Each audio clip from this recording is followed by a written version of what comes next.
Y'all ready? Y'all ready?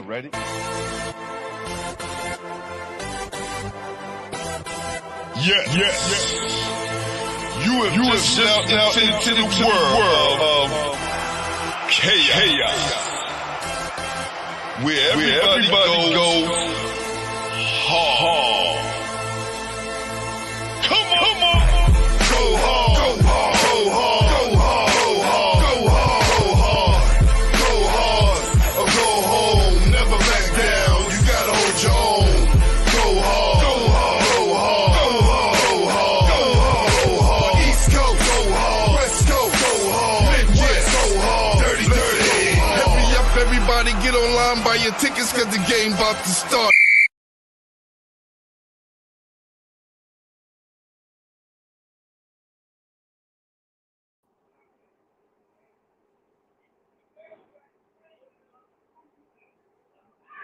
I got some trouble hearing. I can't hear.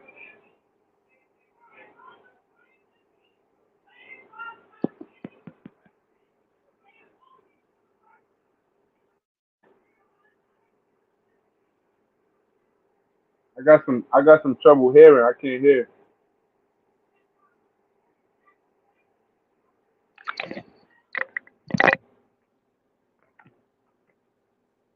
I don't.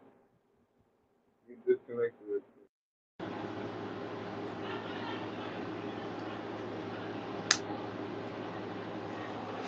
I'm not. It's still doing the same thing. I still can't hear.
Can you hear me now? Can you hear me now? All right. That was me, Flock. That was me. Definitely, that was me.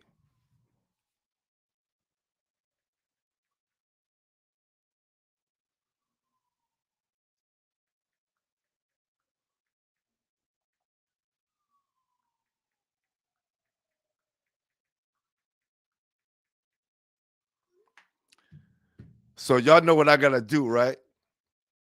Since this didn't go down the way it's supposed to, we're gonna do this intro all over because I like. There you go. There you go. So y'all guys didn't hear the intro. You guys didn't hear the intro or anything, correct?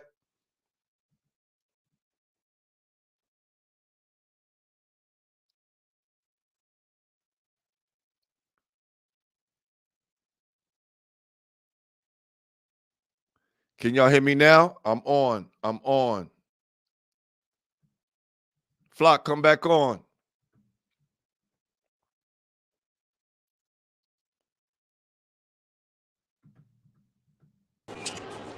That was me, Flock. It wasn't you. Oh, I thought it was me. So you didn't hear my intro or anything? Nah, I ain't hear nothing. It was muted. Somebody said it was muted. A couple people texted me said it was muted. Word? Yeah.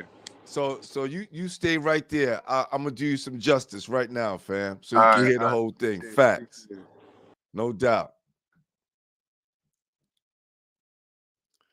So this is what we gotta do.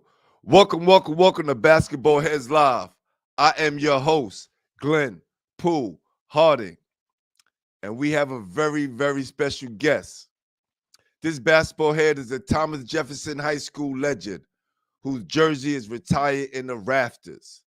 Alongside Shamorie Ponds, these childhood friends led the Orange Wave to its first PSAL title since 1954 and won their first New York State Class A Federation title, and that's for the states.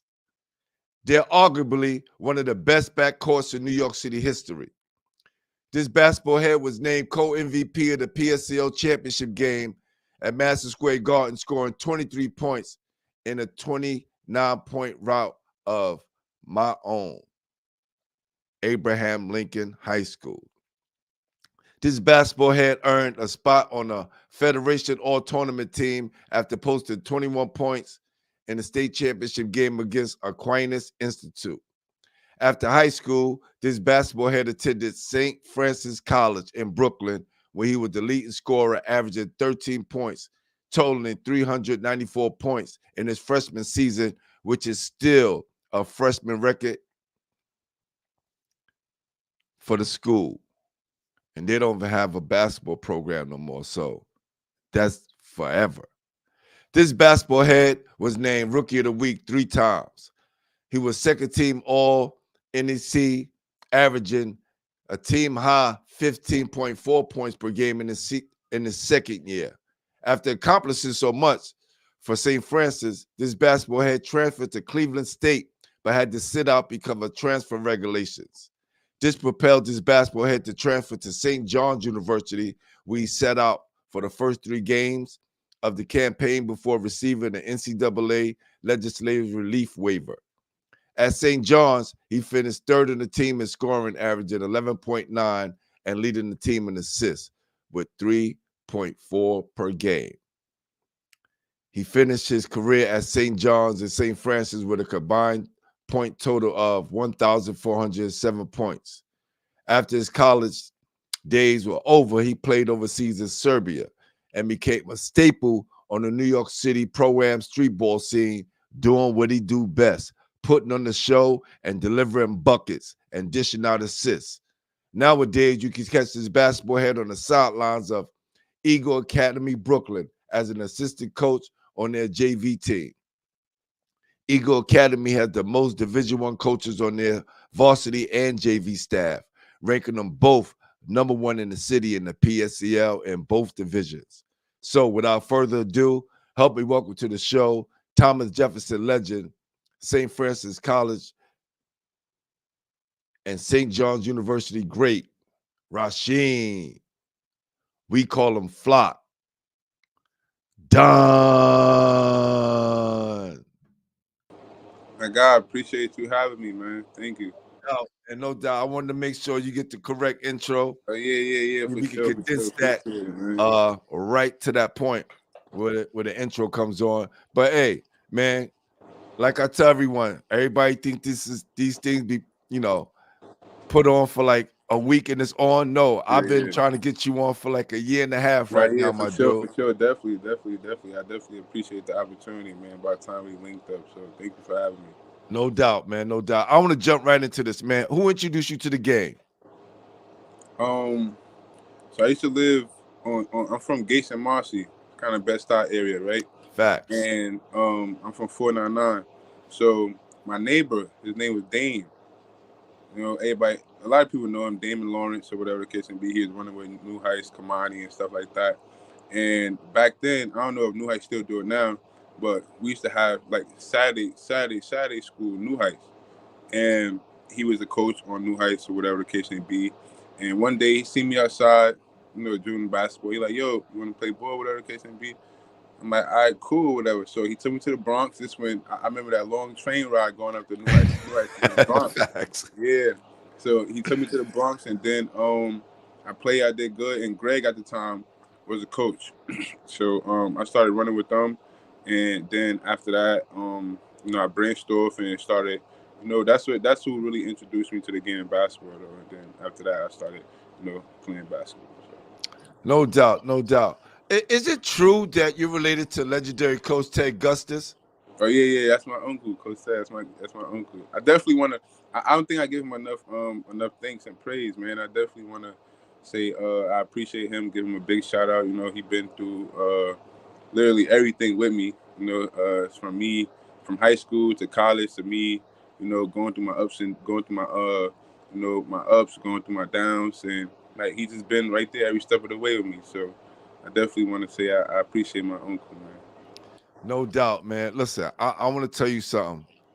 Your uncle is very, very proud of you. He's the one that told me you was his nephew, Yeah. right? Very proud of you. Talks highly about you, man, and definitely always in your corner, man. So salute to Coach Ted Gustis, definitely one of the greatest coaches in New York Yeah, City for sure, history, for sure. for sure. That's dope, man. That's dope.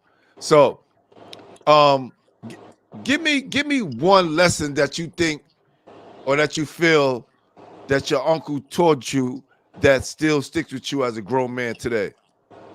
Um, my uncle actually he told me a lot of things, but I want to say one of the things he did teach me was, you know, if you're gonna do something to the best of your ability.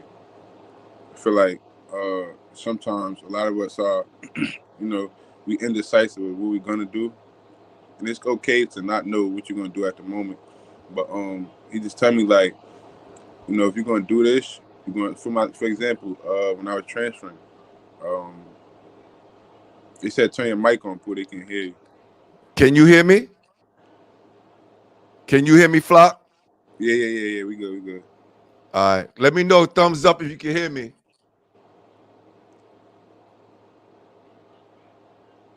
Give me a thumbs up, Todd. Got my mic turned up. And I Yeah, can I hear can hear you, you. hear it. I can hear you through myself. I can hear All right, myself. yeah. Now you should be good now. Let me Yeah, see for if you sure. checking it. Yeah, but nah, just do everything you're gonna do. Just put, you know, do it to the best of your ability. You know, Nah, that's dope. That's thank dope. So once you start learning the game, you know, uh, going up to the Bronx, taking those long ass you. rides. Yeah. What made you decide on going to Thomas Jefferson? So it's a lot of history before me there. I mean, like, my uncle, he actually went there. He don't play. He don't play. He used to play back then. Kenneth Gus's. He actually he played with Bud and Sal. Had a good relationship with them. Also, a lot of people from my neighborhood went to Thomas Jefferson. You know, Keith Spellman, he went there. Shout out to him. Velo, you know, Devontae Grace, that we call him Velo though.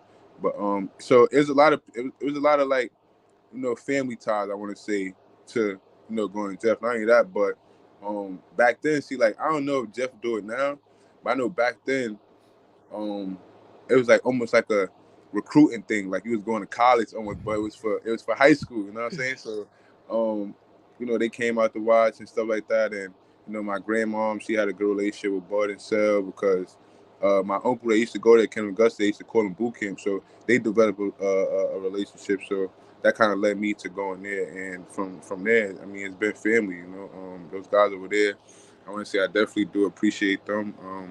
They got me. They got me from, you know, they kind of made me. So I am looking at the game and stuff like that. And another thing, like people don't know, being that we speaking on the topic of like schools and stuff like that. And like people see me now, like, oh, how you at? How you on the JV Eagle Academy? Coaching staff and stuff like that. So actually, I actually went to Eagle Academy when Eagle Academy first opened up. I'm one of the, like, you know, the first graduate, second graduate class that came out of when it was just sixth and seventh grade, and then I graduated in eighth grade.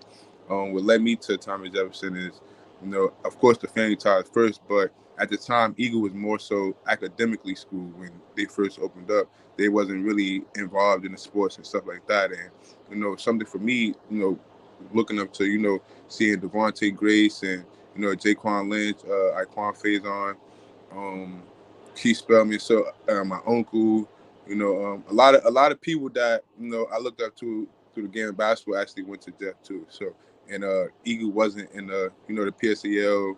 So, and I kind of wanted to, you know, hoop, but I definitely learned a lot from Eagle Academy, transitioning me from a boy to a man. So a lot of things I learned from there still stick with me to this day and how I conduct myself and carry myself.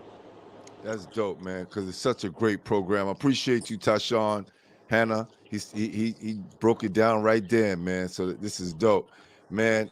And a lot of people don't know, like, you was on the honor roll and all that in college and all that. Like, you know what I'm saying? So Yeah. A lot of people don't know that, man. And for the people that do know me, know that, you know, I'm a you know, stand up individual. You know, I got a good head on my shoulders. I always say, like, even though now being that I'm a teacher, whatnot. I always try to teach my scholars that like we all come from the same background. We all That's grew up right. in poverty and stuff like that. But I always try to tell them that like it's not about where you're from. It's about where you're going. So no matter if you grew up in these harsh environments, you need to be a product of your environment, be a product of where you're heading to. Mm. You got your first tech of the night, fam. Yeah. That's official. That's so official right there. So Yeah, all yeah. you youngsters that's watching this, pay attention, man, because he dropping jewels right now. So when you went to Thomas Jefferson, did you had to go through the JV stage before you got to varsity, or you Oh jumped right yeah, in yeah. varsity? So my freshman year we played JV. We ended up one of the best teams in the city. We ended up winning. My sophomore year. So at this time I'm not and this is me honestly speaking, I just knew how to play basketball. So I was just playing. I didn't know like the opportunities that basketball could bring to me at this time. I'm still mentally unstable as far as me not being mature enough to understand like the opportunities that it could bring and how it could have a positive effect on my life, my family life, and stuff like that. So at this time, my freshman year, I'm playing. We winning. We won a championship. My sophomore year, I didn't move up to varsity because, like I said, I just knew how to play. I wasn't taking it serious. I wasn't. So my sophomore year we ended up winning, and then my grandmother she had passed away 2013. She passed away in 2013 Our condolences. in November. So from then I kind of looked at my environment. I kind of looked at the things I was going through as far as due to her passing. So I actually told myself like opportunities like this don't present itself to every day, especially to men of color. And I felt like when that incident took place, my grandmother passing away, it kind of made me change my whole mental and kind of made me look at things a little bit different. So me taking basketball more serious, I can honestly say that it showed me different different parts of the world. It gave me opportunities to network and meet different people and meet lifelong people. So my junior year, I told myself, if you're gonna do this, you're gonna do it for Grandma one, but you're gonna do it for yourself and so that you could be, one out the fan that could, try to make an impact and make a change. So my junior year, man, it was just like, you got even though we don't count JV championships, but I won both. Come on, fam. You gotta count it because you're a I'm saying, JV coach right yeah, now. I You know mean, what I'm saying? yeah. And y'all got one of the best. Y'all probably got the best team in the city because I watched a lot of for JV sure, for teams. sure. Yeah. So from there it was just like you're gonna do this and you're gonna do it to the best of your ability. So that's what got me. So you won a JV city championship. I won JV city championship my freshman and sophomore year. That is ill right there. Yeah. Listen, that's inspiring to your team right now who are chasing one right now as we speak. Yeah. Man, that's dope, man. Listen, say what you want, Flock. A lot of kids don't get a chance to win a JV championship. Yeah, that's Most a of fact. them, play just JV and never get a chance to play varsity. Play varsity, yeah, that's a fact. Definitely right. So, man, that's a great accomplishment. What was Coach Bud like as a coach? People see him now, right? But you had him, during his prime years, right? Not saying his prime years are behind him, but he's definitely a veteran and one of the best coaches in the country. Yeah, for sure. So I think now, he probably got a little bit. Cause it depends. Like this generation of kids now is a little. I don't want to say they soft, but like you almost kind of gotta pick and choose who the kids you talk to and could give criticism to without them taking it in a negative light. Then I feel like it was a different era of kids like in our generation. Like when and I was just talking about this the other day. When you think of Catholic school and like public school, there's not no shot at Catholic schools. I love Catholic schools. I don't have anything against somebody who went to Catholic school, but I just feel like the upbringing of those kids who attend public school and the upbringing of kids who attend path to school is much different. And I go that to say, and I'm saying that to say that like Bud was able to talk to us a way he probably couldn't talk to kids that had a different upbringing. So us being in that environment, coming from that environment, and knowing that like just because somebody is yelling at you or cursing at you and stuff like that don't mean like they dislike you. It's just he's trying to push you to get the best out of you. And so for us, it was kind of like it wasn't on some like, yo, damn, big dog always bugging, whatever case may be, because we knew like what we had to do. We knew that everything he did say, it was with good intent. So it was a little bit different for us. Oh, listen, he's still getting them kids to this day. Yeah. But I could tell he you know, we talk a lot, but he knows now through all his years that certain kids can take this, certain kids got to get it another way. He can't give it to everybody the same. Yeah. Nah, that's dope, man. That's dope. Did you and Shamorie come in the same year? Yeah. So a lot of people don't know it. So me and Shamorie been playing together since 6th grade. So we both came from Eagle Academy. We was both at Eagle Academy. Yeah, we was both at Eagle Academy, and then we ended up going to Jeff together. That is ill. Yeah. That's ill. And if Eagle Academy was in the PSAL, y'all probably would have had, you know. Yeah, we would have stayed. We definitely would have stayed for sure. One of the best backcourts in New York City history. Yeah. That is crazy. That's crazy. Who are some of the guys you played against that, you know, made your years at Jeff a battle? Like, who's the other guys in the PSAL that y'all had to go up against night in and night out that, you know, you and Shamorie knew y'all had to bring y'all back? I want to say it was some, man. Like, who was the standouts? I want to say Lincoln, playing against Taliban, Man, Rakim Felder, Josh Tripp. I want to say Gianni and them at Boys High. I don't know. I feel like every night we had to bring a game. Every night was like, crazy in the PSL. We was like, like we was kind of like, as Bud would say, like we was them dudes in high school. He's there, so like we couldn't let nobody get the best of us, because then it'll be all over, you know. So you guys were the hunted. Yeah. Y'all put in that work in JV, and guys knew about y'all. So by the time y'all got to varsity, the word got out to everybody. Like, yo, yeah, man, that is crazy. Would you consider, with all the things that you and Shamorie accomplished, that y'all were the best backcourt in y'all era? I want to say, yeah, definitely. He was Shamorie. He was, if I'm not mistaken, he was #1 in New York City PSAL. And I was #2. Yeah, I want to say because I said, like, me and him got our chemistry is good playing with each other. So I already know what to expect from him. He know what to expect from me. So like, you know how you playing against?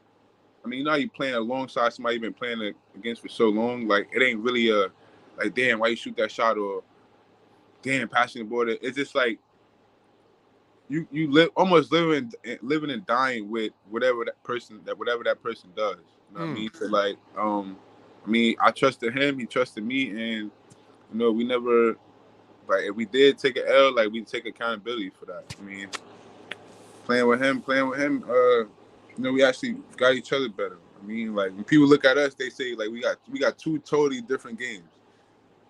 I mean, but yeah, it worked out for the best of us, for both of us. Nah, most definitely. Let's talk about that run, that city championship run, and how y'all was able to take down my Abraham Lincoln Rail Splinters, man. Oh yeah, it was personal. It's personal.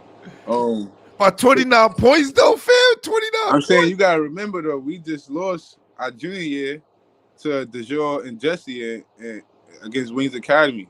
Yeah. So we just lost that. So now we come back for revenge season. Like something gotta happen. But I think what it was knowing like, yo, this is gonna be our last time playing with each other. It's our last go around. Like we gotta go out with a bang. Pretty much the speech that everybody have at the end of the season with each other. And I think it was about like who wanted it more. I felt like we couldn't be, the big names in the city and then, go to the championship and just lose. I feel like everything happened the way it was supposed to happen.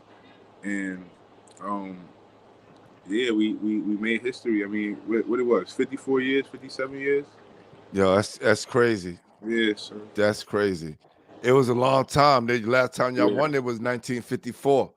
Yeah, it's so crazy because we was actually go to states, and we wasn't gonna go. Like we didn't want to go. Like we just actually went to get out of school for real, and we just ended up winning that. Now, I always ask guys who won the city championship, and you just answered my question, because us guys who win the city, it means way more than winning the state championship. Yeah, the state, yeah. It don't really mean nothing. But I mean, if you won it on your resume, your accolades and stuff like that, then it's cool. But we was like, yo, nah, we don't want to go. But it's like, all right, we gonna go here. Don't have to go to school, go to class, or none of that. So yeah, come on, we just gonna go to states, and we end up being Luha, semis, and Aquinas in the championship. Yo, for years, it used to just get at me because we won it in '86, and the last time we won it was in '47. So we actually started the winning ways at Lincoln for fall championships. But I used to always irk me that we didn't win the state championship. So now I'm got this show and I'm talking to other guys who won city championships. Nobody cared about the state championship. Yeah, because it's like when you win city championship, like that's what's being talked about in the city. You see what I'm saying? Like, right. So states is just like that's just an extra layer. Like, all right, like we won this. It's another, But the city is what's going on right now. Nah. Thank you, man. Yo, let me tell you, man. Like every time I hear that, you guys make me feel so much better. Yeah. Word up, we lost the state championship game. It's crazy. But nah, definitely understand that, brother. Definitely understand that. So now, you guys are officially on the map. And I know, like, the recruiting process, what was that like for you? And then what made you decide on St. Francis College? Recruiting, I'm not gonna lie, the recruiting process, I think for me, it was more so about staying home. I kind of looked at it like I'm not mentally ready to go to school away. I figure if I stay back home, I still got access to all my support, my mom, family, friends, and stuff like that. And plus, I was young. I graduated high school at 16, so I couldn't. Hold on for a sec, fam. Yeah. Yo, you guys not understand. I know y'all see Rod Dunn. He be killing guys in the court, right? He got the mean mugging, and y'all know this guy's a scholar, right? Y'all realize this guy's an effing scholar, right? Graduating at 16, honor roll in college. Yeah, that's dope, man. Sure. So I graduated at 16. So for me, it was more so like, nah, I can't go away. I can't go away. Go away for school, and I actually committed before my senior year. So before that run, during that run, I had a lot of coaches asking and stuff like that. But I was already committed. I committed before my senior year even started. Before the season even started. Wow, and you landed up in my conference at NEC. I went to Philly Dickinson, so man, that's so dope. How would that transition, right? Because again, from what I'm hearing, it was what I'm getting. It was kind of easy since you were home, right? And you being so young and still having that support, you think it made the transition a lot easier? Yeah. I definitely think it made the transition a lot easier. I used to, I used to have everybody at the game say I'm talking about the whole star in there for real, for real. But I mean, sometimes in life you just need that extra push. Yeah. No matter how good you doing, how hard you're going, sometimes you get tired too. And just having that extra push and having that extra support, could definitely land you whatever opportunity that you've been seeking or looking for. So for me, it kind of helped me out in a positive way. And then transitioning over to playing at St. John's, I could kind of see how my game changed throughout the years from my freshman year to my senior year. You're a freshman, you just coming in, you just want to play. Um, you're not really thinking about like the record and stuff like that. You know, um, not that you don't care about winning and stuff like that, because I came from a winning culture at Thomas Jefferson. But you're a freshman, so you're just trying to prove your point. I mean, um, so my sophomore year, my stats went up from I was 13, I was averaging as a freshman. Then my sophomore year, I was averaging 15. Me transitioning over to the Big East from coming from the NEC, it was kind of like whoa, I was Coach Mike's first recruit, first graduate under him as well, Wow. and just transitioning over from, if you want to consider NEC low major, whatever the case may be, and then doing that transition, going over to a Big East school, St. John's, and the coach giving you a ball, and it's like, yo, you the extension of me on the court. I mean, just taking that responsibility, coming from that low major school, and then coming here to where now every night you playing against, somebody who's bigger, tougher, better, more skilled and stuff like that. So for me, it was kind of like I had to learn as I go. I had to learn, you know, how to be more poised and how to slow the game down and make better decisions. So I think that transition for me it kind of helped me out in a way as well. I looked at the game a little bit different too. And going back to St. Francis, they don't have a program there no more. Yeah. Your record will never be broken ever again. Yeah, that's good. That's bar right there. Right, man. That's solidified forever, man. Yeah.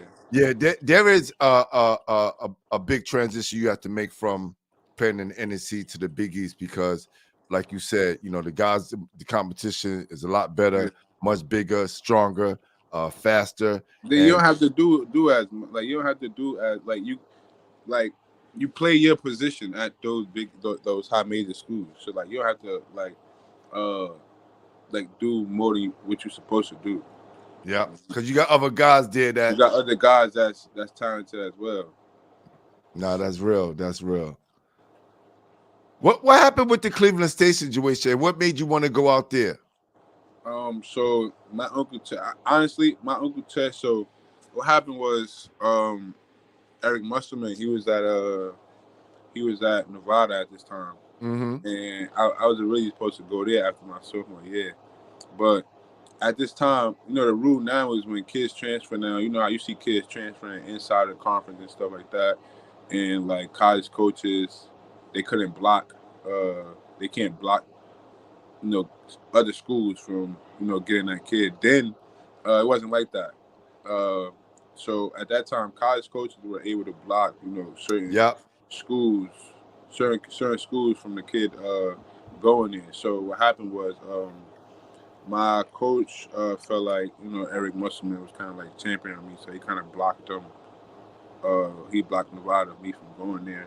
But my uncle actually had a good relationship with Dennis Felton down at Cleveland State University. And, I went on a visit, and I automatically, clung to the players that was already there, clung to the coaches, gave me more, a family-oriented school. They welcomed me with open arms, and from then I just felt like home as well. Not only that, but another part was just having that experience to go away for school too. Yeah, I was when I doing my research on you online. I saw they had you down to Robert Morris. I was like, huh? Yeah, that was my that was my grad year. That was after I graduated St. John's. Yeah, got you. Yeah. Okay. And would you able to play, or that was just your grad year? No. I played there for like I want to say, I played about like 12, 13 games there. Wow. Yeah. I believe so, like 12, 13 games. Yeah. Man, what was it? What did it feel like after being on the stage at St. John's and coming back to the NEC? Well, they actually in the Horizon League. They was in the Horizon League. So Oh, they was okay. with That's Cleveland right. They State, moved out. Youngstown, That's stuff right. like that. That's right. That's Yeah. right. Man, that's kind of like part of the reason why decided to finish taking my classes online for real. Because originally, to be told, I wasn't gonna go back to school after my senior year. But around that time, COVID hit and they gave everybody that extra year. So that whole me going back to school to play ball, that wasn't even in my, I wasn't even thinking that. But I'm just like, yo, you know what? Let me just take the advantage and the opportunity to, get this free masters. Why not? And Man. I kind of did that. I kind of did my research on like the graduation rate and stuff like that. And me and Coach Andy too. We've been cool from when he was in the NEC, and I played against him a couple of times. So, yeah. And then even after I transferred to St. John from Cleveland State, he was trying to get me before. And real genuine dude, man. Real down to earth guy. Man, that's such a power move because at the end of the day, you got your masters, didn't have to pay for it, right? Got to play a few more college games and walk into the sunshine. Yo, you won. Like I tell kids all the time, you get to go to college for free and you graduate. You won. You beat the game, right? Because it's already rigged against us. You get to do that, man. You done won big time. Yeah, so that's definitely, so that's how my whole decision making and where I'm at now as far as me being a teacher came from too. But you just said it, so. No doubt. So I want to go back a little bit, right? You at St. John's and you get a homecoming playing against Villanova, right? Which was like you coming back to the city moment, like even though you're in the city, but we talking about Manhattan in the Garden after winning the city championship there, and you go for 24 points. Like, what was that feeling like? And when did you know you was clicking? Because I think you had 18 in the second half. Yeah. I mean, I feel like every game I try to play to my the best of my ability and get my full potential. Obviously everybody want to win, so I feel like if sometimes how a team is and how the game is, like one person go down, the next person got to step up. I mean, so like my job, I understood my role on the team, which was you the leader of the team, you're the captain of the team, so you almost got to set the tone so everybody else could follow you. Not only that, but we had some guys that was you had a bad game. It happens sometimes, and That's sometimes right. you may have to do more than what you normally do. And I kind of took on that responsibility that game, and I ended up with that point. And plus, if I'm not mistaken, Kobe might have passed away the day before, or on that. I want to say the day before that. Wow. Yeah. So you was definitely inspired. Yeah, man. And you dropped his number. Yeah. That's crazy. Salute to that, man. Definitely appreciate it. Nah, that's dope, man. And then you went on, right? And you had a double against Creighton with 19 points, 10 assists. Yeah. Creighton was like They around that might have time. been number 5 in the nation when we Man, played them. Yeah. man, that had to be crazy. What was that like? And did you do it at Creighton or you did it at Nah, we Cool? did it at Connecticut. We played them in Connecticut actually. I don't know. I always feel like when we was at St. John, when I was there, like we played like almost majority of our games at the Garden. So like the Garden it was lit playing the Garden. It was fun. The atmosphere, the environment, everything was good. But I feel like when you play at Connecticut, the gym is so like it's small, but it's kind of big. Right. So it's packed in almost. So then like you get the energy from the fans, and then knowing that like, we got to beat these dudes. Like they came here like at this point, we don't have nothing to lose. At this point, they number 5 in the nation. So, and then from there, the game was just like a statement win for us. Man, you definitely put on a show. 19-10. Wow, that's crazy. That is crazy. And then that senior year, you had 17 against Xavier on February 16th. And you scored, I think in this game, you scored 18 of your season high 21 points in the second half. And that was against Providence. Yeah. Man, those are all these big schools. These is not any, when we talk about these schools, these are definitely powerhouses, man. Yeah, for sure. That's dope. And look, when you're hot, right? Things are just going crazy. Yeah. You had 15 points in the Big East tournament against Seton Hall. Yeah. Did y'all ever play against Syracuse during that time? Because I think Syracuse moved to the ACC, correct? Yeah. Nah, I never played against Syracuse. No. Because I always ask people, like, we actually lost like the Seton Hall in the same game you talking about. I won in overtime. Wow. Yeah. Who was on that team? Do you remember?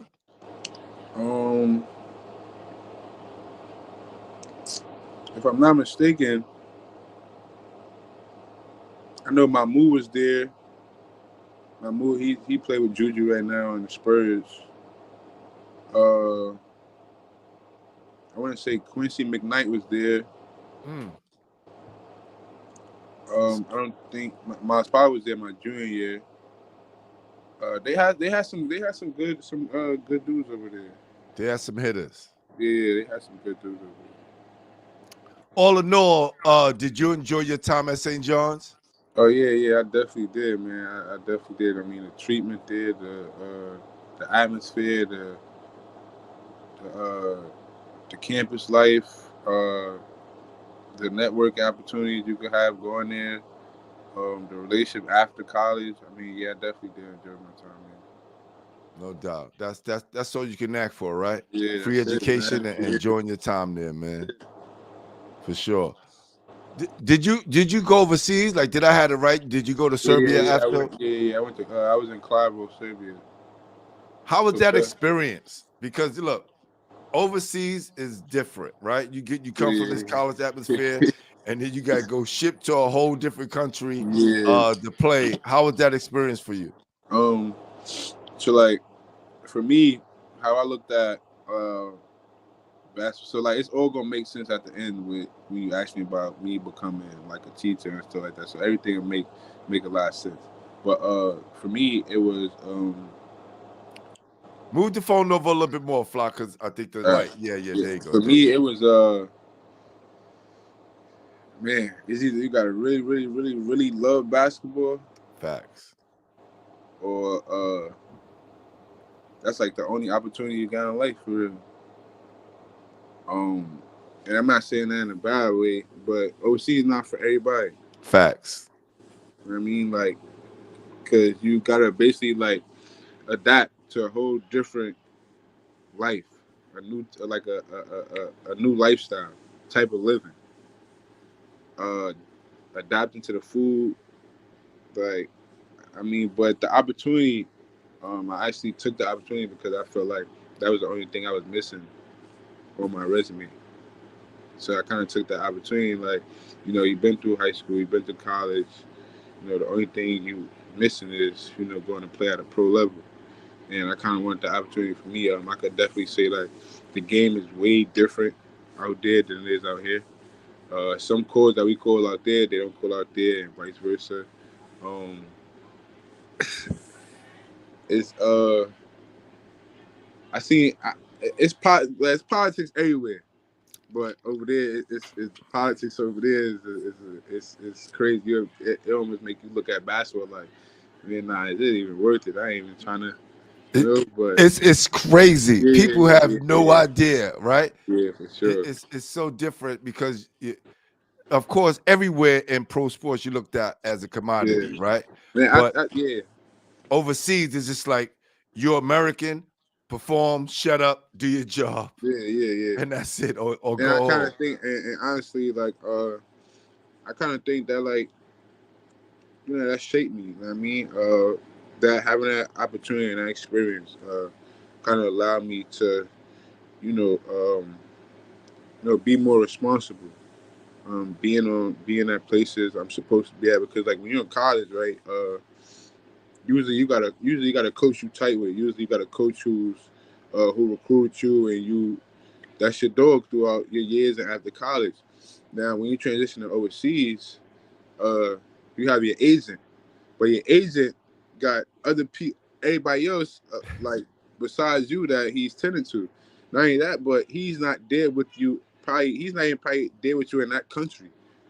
So like the one person you do got to like back you and stuff like that, he's not here. So now it's all about how you carry yourself and conduct yourself to these people who don't even speak English. Mm. So it kind of taught me to be at the places that I'm supposed to be, being there on time, and just interacting with different people. I mean that can't talk that don't speak the same language as me, and just showing an interest in getting to know like different people of different backgrounds, different you know um, ethnicities, and adapting to a culture they was raised on. So it was that opportunity for me and experience for me was good. It was good. Did you had an interpreter? You had somebody that you had to talk Yeah, to yeah, talk yeah, to the yeah, coach? yeah, yeah. So like, Isn't that crazy? I think his battery probably died. He's gonna plug his phone back up. But think about that. You're able to talk to your coach and just communicate with them directly. Coach, where do I go? How's the play ran? And he goes, well, the players designed this, and you cut here, and you feed the post, or you take the shot here. You got to talk to somebody else so they could talk to them in another language that they understand, and then speak to you again. You know how difficult that have to be, especially if you're not used to that, and that takes some time to get used to. Now, just imagine the guys from overseas that come to America to have that. So you see, guys, like Joker and other guys who speak, they speak good enough English to where they can communicate with their coaches, their teammates, and also get interviewed, because they're gonna put you on television. They're gonna put that microphone in your face. It's going to happen. Flock, once you get plugged back up, man, I got a few more questions. We're gonna get you out of here. So that's very, very can be taxing as a player, because what we know about showing up on time, going to practice, getting prepared for our games, and now we have to worry about eating, and we don't know about the different foods over there. We're not, prepared in that sense coming from America. We kind of spoil you in that sense, unless we take time to go to these communities that's out here before we go overseas, so we can kind of understand, what we getting into. I think he just hit me up.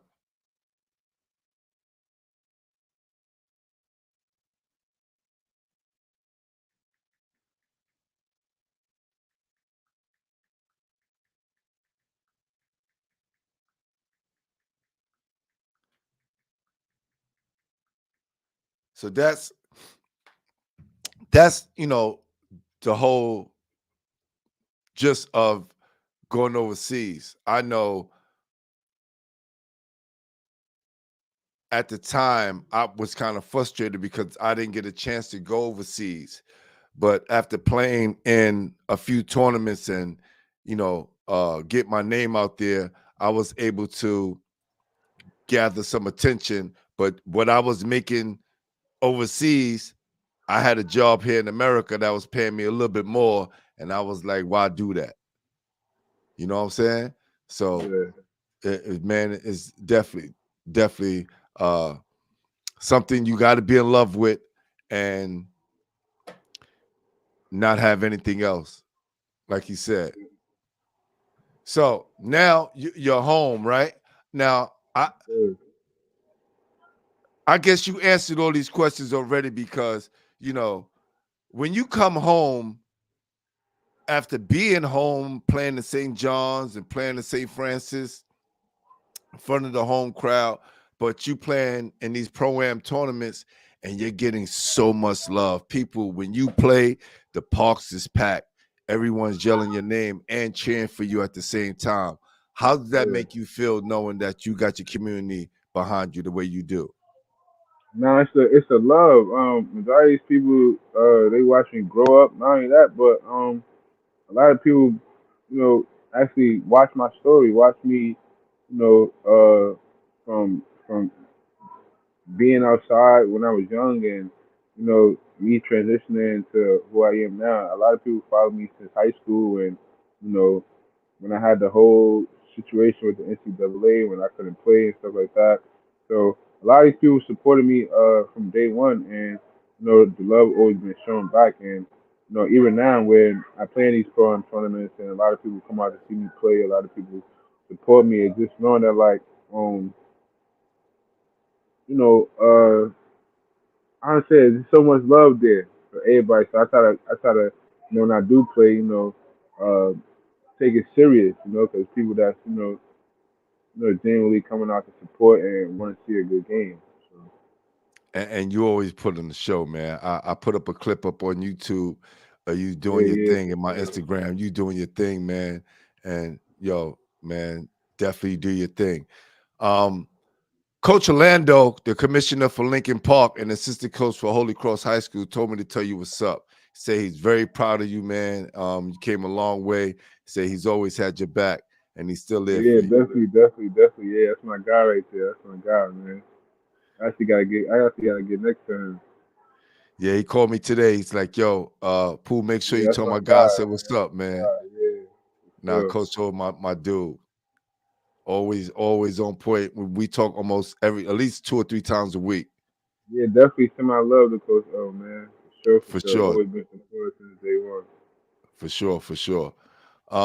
What's your favorite tournament to play in and why? I ain't gonna lie, zone six.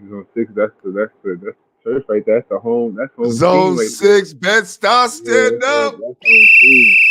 Yes, indeed. Shout out to Slime, shout out to Eha, shout out to the whole Zone 6, everybody that support that movement, support that tournament. Shout out Adidas for,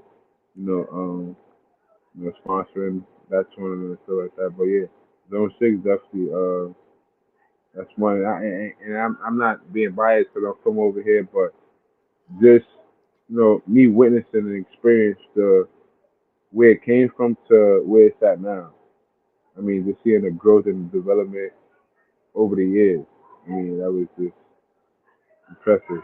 Yeah, they definitely did a good job with that tournament too. No doubt.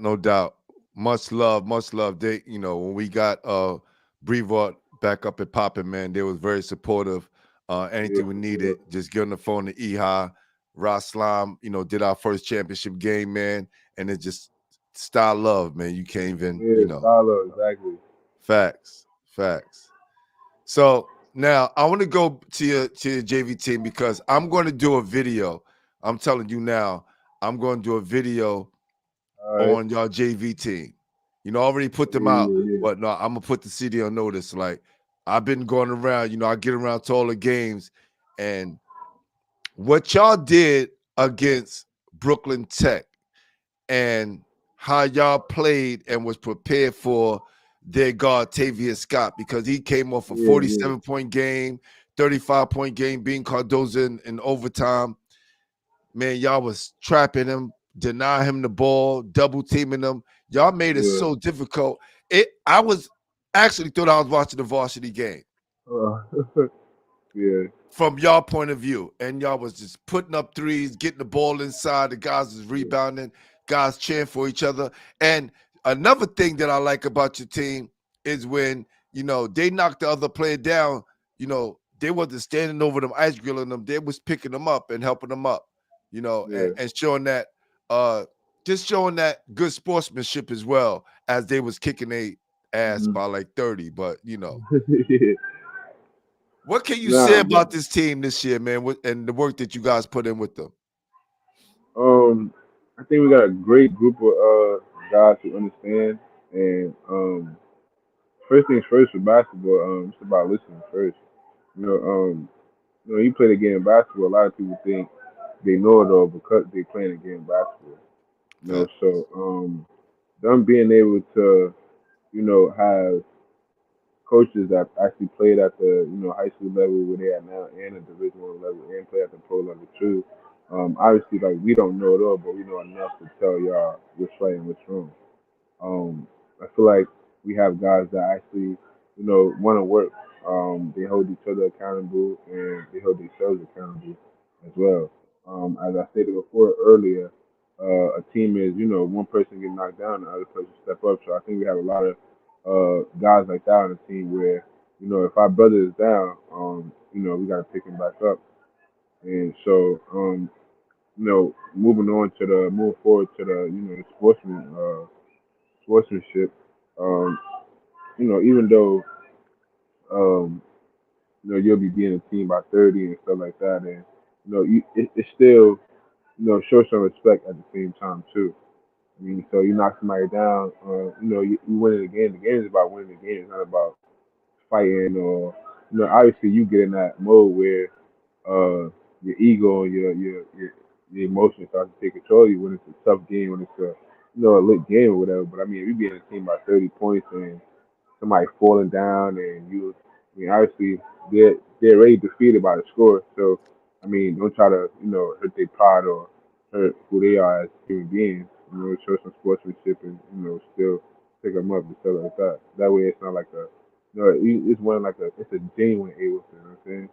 Yeah, Yeah, facts, yeah, facts, facts. Well, listen, I got I got I got my media pass right here, man, yeah, for yeah, good. yeah, You yeah, know what I'm yeah, saying? yeah, They yeah, hook me up. So anytime I can just walk up in the game and they always yeah, show me for love. sure. Very class act Um, program, man.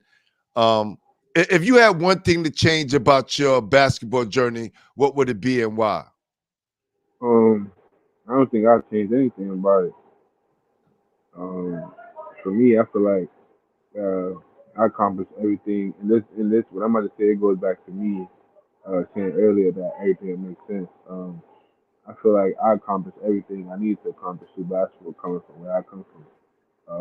I graduated high school, went on to play Division 1 college basketball. My high school jersey is retired. I accomplished a lot of accomplishments in college.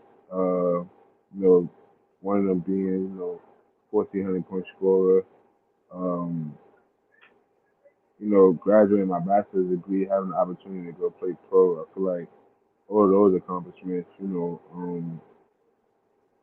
I mean, that speaks for itself. Not only that, but as far as me getting older and uh, actually understanding, like one day, the ball got to stop bouncing. You're not gonna be doing this forever. Facts. So that's kind of where my career changed coming into play at. Um, Going back to me saying that I feel like I got everything I needed out of basketball. Honestly, I feel like uh, basketball kind of holds you from reality of life. Say it Um, again. Nah. This is so real because we live in the bubble as ball players. yeah, yeah. So basketball actually holds you, away from the reality of real life. And what I mean by that is that like, obviously you gotta work hard and earn your minutes and play for spots and stuff like that. It's a job within itself. However, um, you don't really have no responsibility, because everything is being done for you, it's being given Mm, to you. Only thing I do is just show up, work out, and do what you gotta do. So for me, I kind of wanted to face my responsibility and not turn my back on it. I know that one day, the ball gonna have to start bouncing. So, you know, why not put it down now? Obviously, I do still work out. I still play in tournaments and stuff like that. But I felt like um, me transitioning over to being a teacher at Eagle Academy, actually being a seventh grade historical black studies teacher. Uh, I feel like kids and kids growing up, kids in the classroom need more, you know, black men like myself. Um, Not only that, but again, go back to me saying that, always trying to teach kids to be a product of where they're headed. Um, I can relate more to them.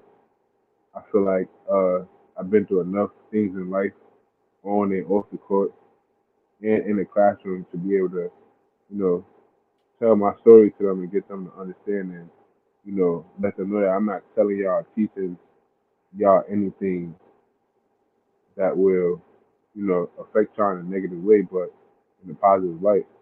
One thing I like about Eagle Academy is that um, we got 5 pillars, and these 5 pillars is effort, commitment to excellence, resilience, confidence, and leadership.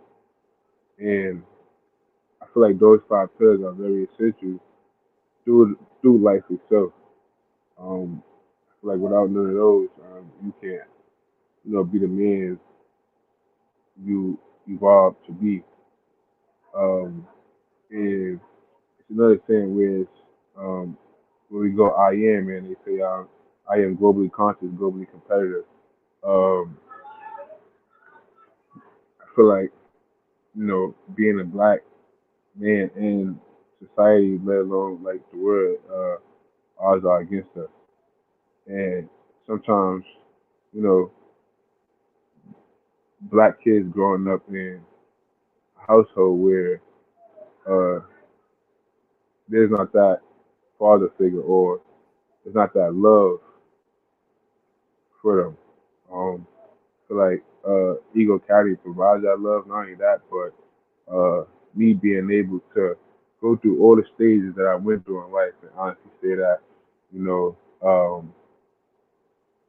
I played at this level and now I want to go back to the youth. And me having the mindset that I do have, me being young, as old as I am, and being able to say like, being able to transition from something that I was doing my whole entire life, which was basketball, to actually transition over to be a teacher, be in this program to get my transition to be licensed to be a certified teacher, which I get that it made. Uh, Having the courage and the mental stability to actually enroll myself back in school for another master's so I can get my master's of education. So I guess just building that foundation. I mean, when I do have kids, um, I mean, I wouldn't want my kids to look up to no other person but me because I done played uh, both sides, and I done built the foundation to where I would want my kids to say, "No, I want to look up to dad. That dad did this, he did that, he accomplished all of this stuff. He went to school, and so that's what my whole process of me transitioning over and changing my career came from just building the foundation and setting myself up for longevity and being able to imprint you know a valuable thing for these kids can learn and that can help them through life. Man, this is the part of the show that I love so much, right? Because people see us ball players in a certain light, Yeah, right? yeah, And they have no idea the transitions we have to go through to become the men that we are today.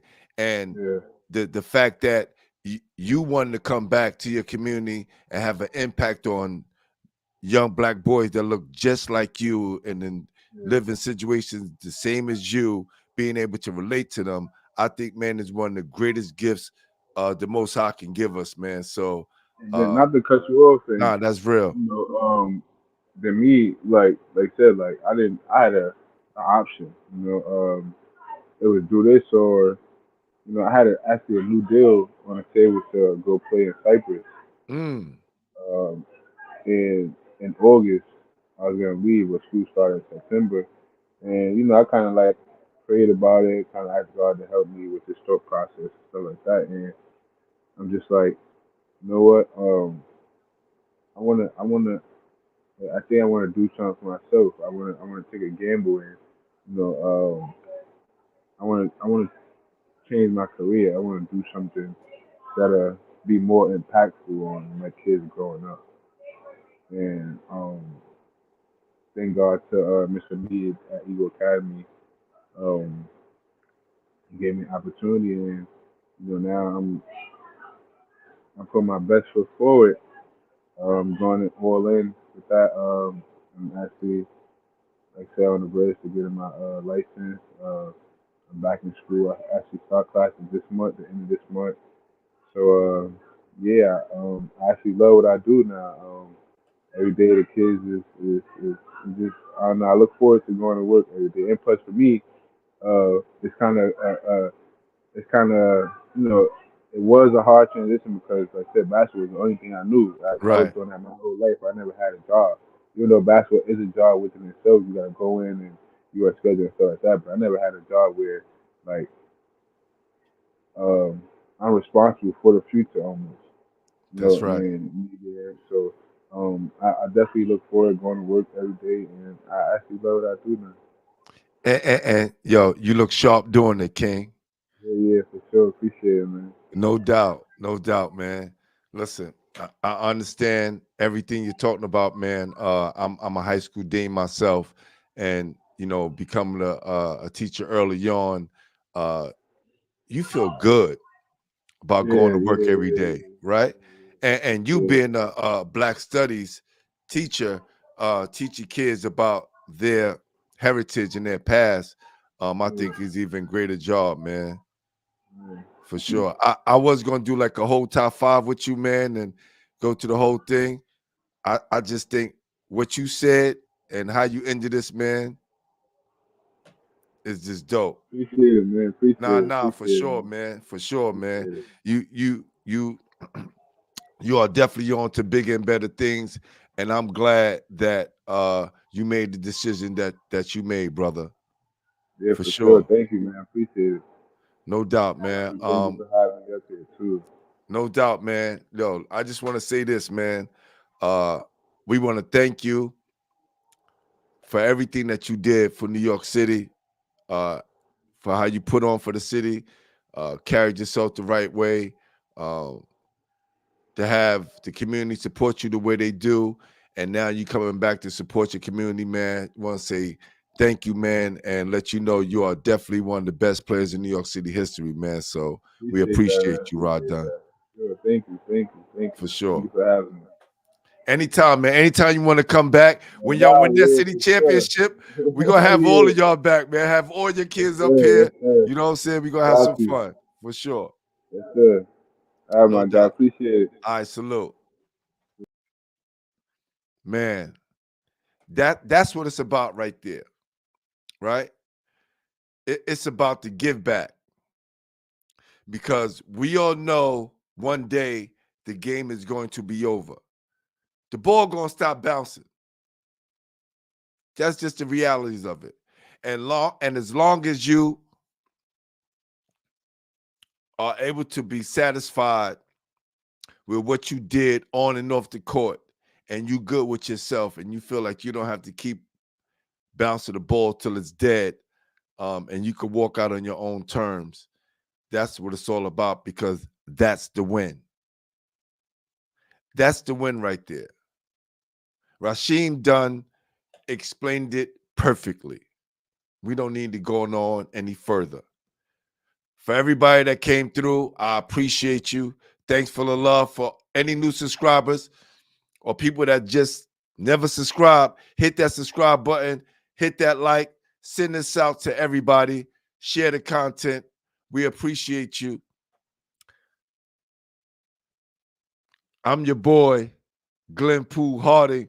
What up, my guy? My guy, D. What up, D? What's going on? Basil, appreciate you. Tashawn, thanks for the love. Thanks for keeping me focused, man. Appreciate you. Who's that? Jalal. Hope I'm saying your name right. Quasi, appreciate you. Jameer Hines and Mose Heisty. Yo, Mose Heisty, appreciate you. Thank you. Thank you. Appreciate everybody. We're about to be out of here.